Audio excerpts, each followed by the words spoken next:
Lies, lies, and more lies. Did you know that among all news in the world, they've done this survey, the U.S. and American news outlets are the least trustworthy? Anybody surprised? An industry that is falling apart. Even liberals realize that across 46 nations, only about 29% actually think that what the news are saying it's true. Only 29% of Americans. That's the lowest of any country. Lowest of any country. So 46% of Americans believe that what they hear on the news is lies. 29 believe it's true, but we rank last in the ability to tell the truth now. The ability to tell the truth has become such a commodity. The ability to tell the truth, a very expensive commodity. So news outlets come out and they put out the news and they say, oh, this is going on. You know, hate to break it to you, not if you guys didn't know that already, but it's most likely a lie. It is most likely a lie. If you watch American news, you are probably listening to lies. Now, where's the problem? Where the problem is, people have become so gullible and become so willing to take anything on that you hear on the news because, you know, remember Walter Cronkite, he was an old broadcaster, right? I don't know, ABC, CBS, NBC, one of them, was the most trusted man in America at one time. Now, he was against America, he was against, lying about the Vietnam War and all this stuff. So people began to lose confidence way back then. Now, Tom Brokaw and all those guys lied, and it just came one lie after another. Now, nobody believes it. And I'm glad this survey came out because at least maybe people will say, you know what, maybe I need to rethink what I watch. If you watch any news, I put it this way, watch any American news, you're probably being lied to. If you watch Spanish news, you're probably being lied to, right? There is such lies and hypocrisy in the media today. I don't need to tell you about it, but this is, again, another proof that among 92,000 news consumers in 46 countries, the U.S. ranked last. What does that tell you? I mean, how do you feel about that as Americans?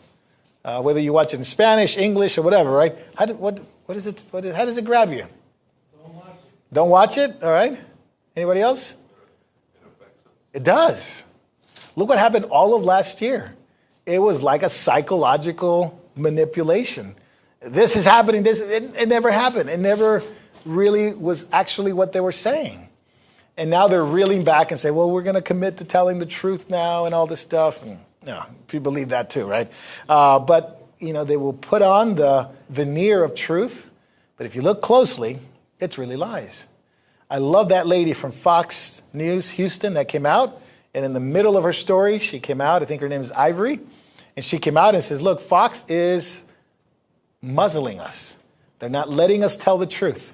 It is really about corporate interests. It's not really about, well, she was fired anyway, so after that, as you can tell, it is really about corporate interest. It has nothing to do with the benefit of people hearing the truth.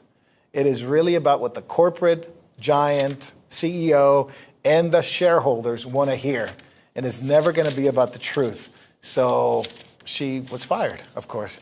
And who buys all the ads? When when you watch the ads on, you're watching TV or something, you watch all the ads. Ask yourself, why is that ad playing at this time? And the answer is they pay the most. They paid the most. So if you see CDC advertisement, right? If you see any advertisement from any health medical thing telling you to do something to your body, it is really the only reason why. It's not that they care. The media doesn't care. It's that they paid the most. That's what they care about the most. So you'll see ads by Planned Parenthood, ads by the CDC, the NHS, everything that you could imagine. They pay the most, but they will never tell the truth. At least according to that lady right there, Ivory from Fox News. Now, imagine this. If your whole way of making money was based on advertisement, and your whole aspect of making money was entertainment and having people stay and watching your thing, your news or whatever it is, right? Then that is what they're going to promote the most, right? If your whole aspect of making money was based on manipulating you, what do you think's going to happen? They're going to manipulate you. Now, if your whole thing was based on truth, that's a different story, right? So I like Project Veritas. If you've never seen it, I think it's a good thing to watch, just because they do so many undercover things to really show you what really people are doing. So they've done CNN. They went undercover on CNN. They went undercover on Planned Parenthood. They went undercover on Twitter. They went undercover on Facebook and all these different medias. And they expose that these people don't care. Now, it doesn't matter sometimes what we say, but people are going to continue to listen to the whole thing anyway. But if your whole life is based on what CNN, MSNBC, Fox, or whoever it is you're watching your whole life, you might want to consider that your whole belief system is based on lies and manipulation. And that's a hard thing to swallow. That's when people get angry. So you're telling me I'm dumb? No, I'm not telling you you're dumb. I'm telling you that you're watching people that want to make you dumb. That's really the whole thing. You're watching people that are really going to make you dumb. And naive and gullible and blind, you know. And I even say that to my own family that sometimes ends up watching these things. And it's a whole worldview, because it does really cloud your worldview, how you look at life, how you look at the future.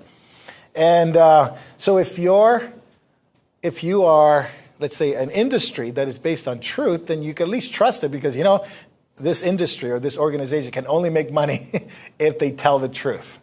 Then I have a little more confidence in that. But if your whole thing is making money based on what people want to hear, they'll just throw up any lie they want, right? So this whole thing about racism and critical race, it's all really manipulating people to get angry at each other, to the point where now, even what they say, America's so divided, it'll probably be some kind of civil war.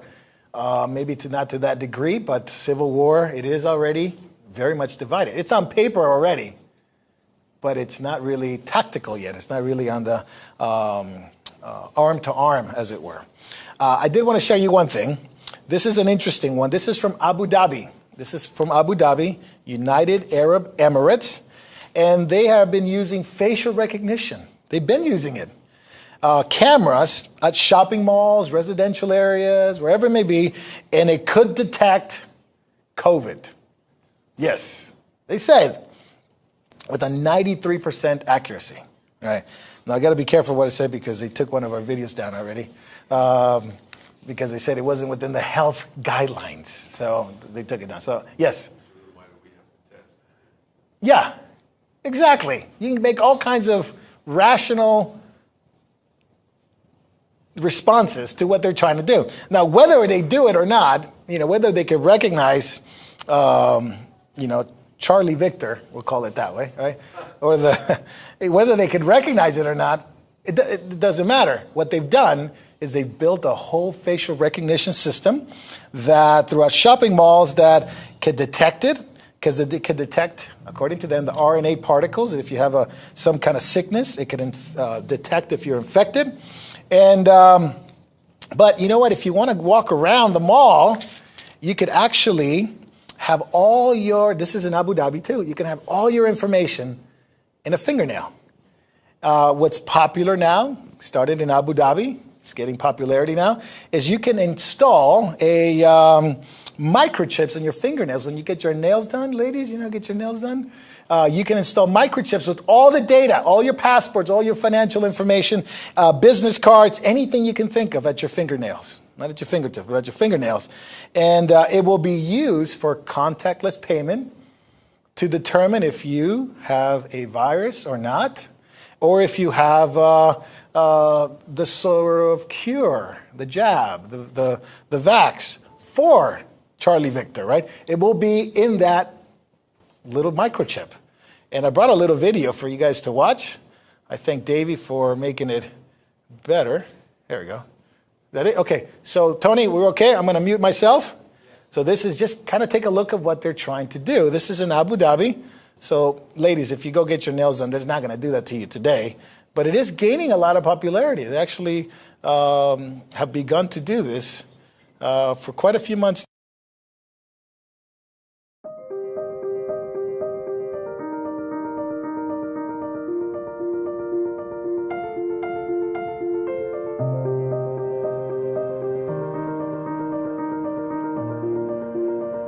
You can use this chip to download any information that you want, like your name, your mobile number, your website, your social media accounts as well. This chip, it can be readable with any NFC-enabled devices.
So in case you thought that manicures were all about getting your nails cut and chipped and filed and buffed, you were clearly wrong. Because today at Lanyard Beauty Lounge, we just discovered that you can actually install a microchip in your nails. So my hands are looking all Christmassy, as you can see, and hiding behind this glittery fingernail is a microchip. What this is going to do for me is that I'm going to feed in all my information here, which is my access to my gym, the access to even my company, and the access to my home building, and I'm just going to tap it away. This is Purva Grover with Juden Bernard, Khalid Times.